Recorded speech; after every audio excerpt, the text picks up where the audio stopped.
नमस्कार, मैं शिवानी रतूड़ी आर्यव्रत टाइम्स में आपका स्वागत करती हूँ।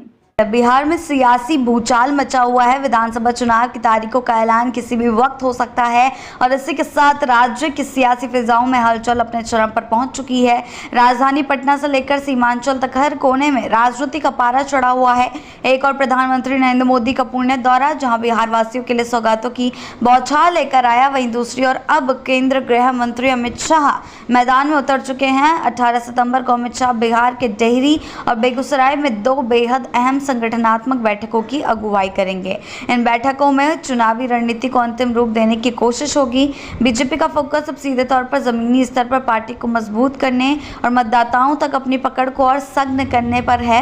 अमित शाह की मौजूदगी सिर्फ चुनावी रणनीति तक सीमित नहीं रहेगी, बल्कि इससे कार्यकर्ताओं में जोश भरने और विरोधियों को एक सख्त संदेश देने की कोशिश भी साफ तौर पर झलकती है।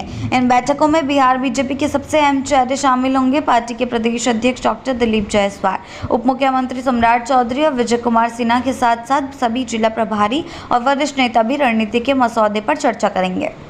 आपको बता दें, बीजेपी का संगठनात्मक ढांचा इस बार पहले से ज्यादा फुर्तीला और जमीनी हकीकतों से जुड़ा हुआ नजर आ रहा है। गौरतलब है कि बीजेपी ने राज्य को 5 अलग अलग जोन में बांट दिया है ताकि हर क्षेत्र के हिसाब से अलग रणनीति तैयार की जा सके।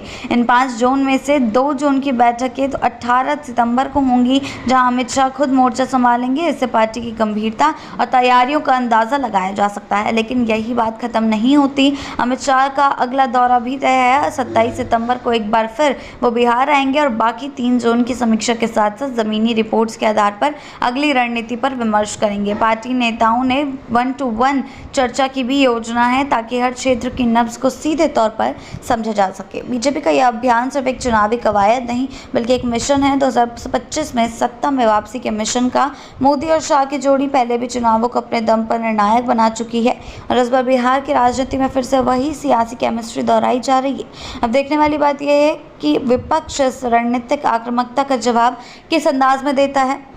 बहरहाल चुनावी रणभूमि तैयार है, योद्धा अपने अपने अस्त्र सजाने में लगे हैं और बिहार की जनता एक बार फिर तय करने को तैयार है कि किसे सौंपे अपनी तकदीर की चाबी और किसके हाथों में दे बिहार की इस बार की चाबी। अब देखना यही होगा, दिलचस्प रहेगा कि आखिर महागठबंधन और एनडीए में से दोनों ही अपने अपने दम पर अपने अपनी ज़मीनी स्तर को मजबूत करने में जुटे हुए हैं। हालांकि एनडीए का भी जोर थोड़ा ज़्यादा दिखाई दे रहा है, एनडीए अभी ज़मीन पर ज़्यादा दिखाई दे रहा है, लेकिन फिर भी महागठबंधन भी अपनी पुरजोर कोशिशों में लगा हुआ है। आगे क्या होता है, क्या कुछ देखने को मिलता है, ये भी देखने वाली बात होगी। किस तरीके से महागठबंधन और एनडीए के बीच टक्कर देखने को मिलती है, एक चुनावी रणभेरी देखने को मिलती है, ये देखना बेहद दिलचस्प रहे।